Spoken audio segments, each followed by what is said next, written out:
Homem-Aranha, codinome No Way Home, estreia no dia 17 de dezembro de 2021, conhecido também como esse ano.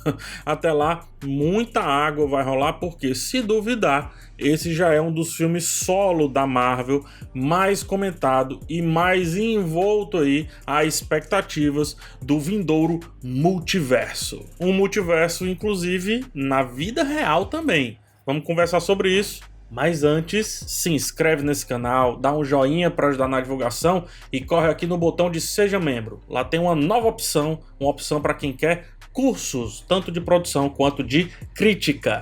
Se você, como muitos, não entende a confusão que está acontecendo com o Homem-Aranha, eu te explico, só que eu preciso te dar um contexto um pouco mais antigo sobre o fato do Homem-Aranha não ser 100% da Marvel quando se fala em cinema. Explicando essa história em um tweet, quase falida no final dos anos 90, a Marvel vendeu X-Men para a Fox e Homem-Aranha para a Sony. Veio a Disney, ela comprou a Fox e conseguiu um acordo para trazer o Homem-Aranha para os filmes. O personagem continua propriedade da Sony e esses filmes do acordo são coprodução entre as duas donas do personagem, ou seja, Homem-Aranha é da Marvel, mas no cinema é da Sony, só que recentemente ele pode ser considerado da Sony e da Marvel, porém com vários personagens que são só da Sony e personagens que são só da Marvel, como todos os outros Vingadores, entendeu? É tipo cachorro de dois donos. Tem uma forte tendência a morrer de fome. Por isso, as duas empresas precisam resolver esse imbróglio. Quando começaram as filmagens do Homem-Aranha 3, vários atores dos filmes antigos, os filmes que eram só da Sony, apareceram ligados de alguma forma a esse novo projeto. Jamie Foxx como Electro, Alfred Molina como Dr. Octopus, Tobey Maguire como Peter Parker, Andrew Garfield como Peter Parker também, e a turma quase toda parece, sei lá, de alguma forma estar interagindo com esse novo filme. O tamanho da participação ainda é impossível de saber, e tudo pode cair por terra porque um filme só começa a existir de fato quando está sendo montado. Porém, quando muito se nega algo é porque tem caroço nesse angu. Numa semana negam tudo, na outra semana Alfred Molina diz como foi legal fazer o Dr. Octavio, né, o Dr. Octopus ali, com a ajuda de CGI em Homem-Aranha 3. E aí fica a pergunta, quem é que tá mentindo nessa história?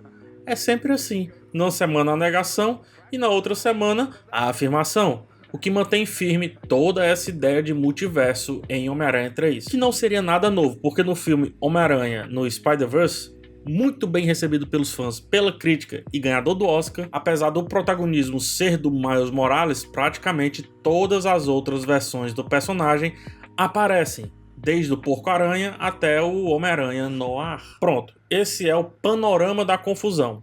E dessa confusão pode sair algo muito interessante para organizar esses dois universos. A Sony, ela não dá pinta de abrir mão desse ativo que ela comprou na baixa lá no fim dos anos 90. Pelo contrário, acredito que ela busque valorizá-lo cada vez mais até um limite para, caso a Disney queira comprá-lo novamente, tenha que desembolsar uns 2 Star Wars aí de dinheiro. Sendo assim, a Sony continua fazendo valer os termos desse arrendamento, que é produzir filmes num tempo definido, cogita-se 5 anos, por isso tantos filmes do Venom e tantos filmes aí de outros vilões, fora a animação que eu já citei. Nesse solta-solta de filme, Venom foi bem aceito por parte do público, além de ter também uma boa bilheteria. Jamais foi negado com veemência que o personagem não esteja no mesmo universo da Marvel. Ao contrário disso, a produtora, a Amy Pascal, na época do lançamento dos primeiros filmes do Homem-Aranha no acordo Marvel e Sony, cometeu um ato falho dizendo que o Venom e o Homem-Aranha de Tom Holland fazem parte da mesma turma.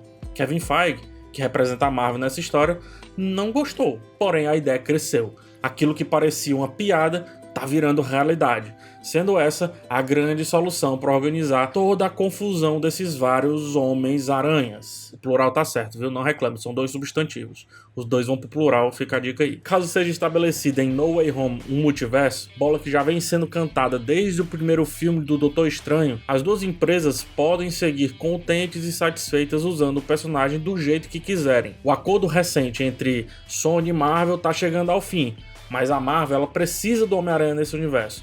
O Tom Holland é querido e o seu personagem foi muito bem aceito.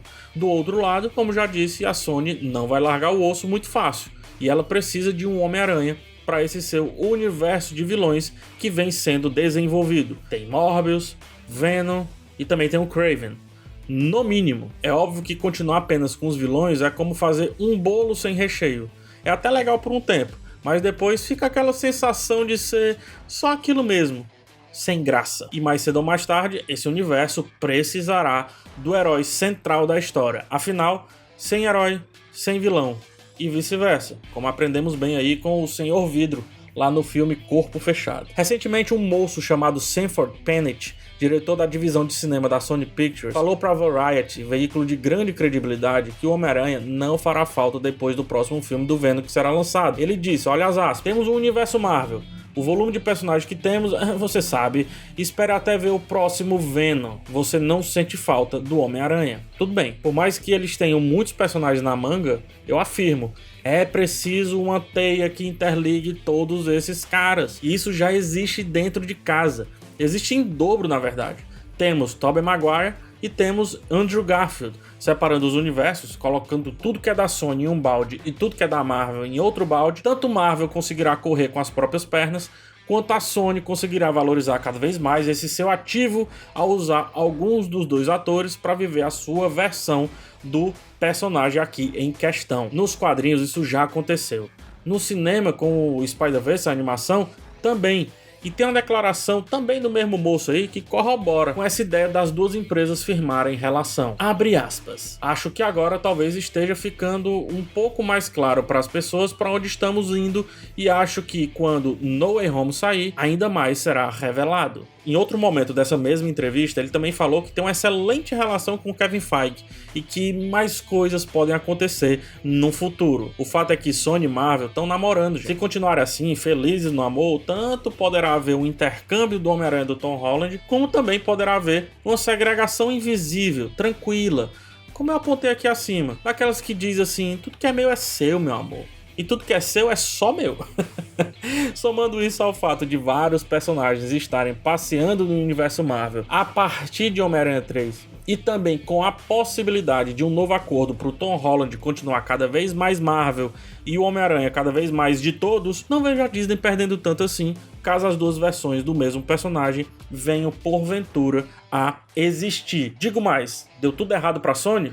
Opa! A Marvel pode avançar com tudo e levar o personagem de volta. Deu tudo errado pra Disney, Marvel aí com relação a esse personagem e a outra versão caiu na graça da audiência. Perfeito, faz um novo acordo e traz ele pros filmes da Marvel. No fim, correr com pilotos diferentes, em carros diferentes e em equipes diferentes pode ser muito bom para testar todos os cenários possíveis a fim de no futuro decidir quais serão aí os seus verdadeiros guerreiros nessa batalha pela nossa atenção. É isso, gente. Espero que vocês tenham gostado desse vídeo. Peço agora para se inscreverem no canal aqui, darem um joinha também e finalmente dar uma olhada no meu clube de membros. Tem um link na descrição, tá? Um forte abraço em todos, até o próximo vídeo e tchau!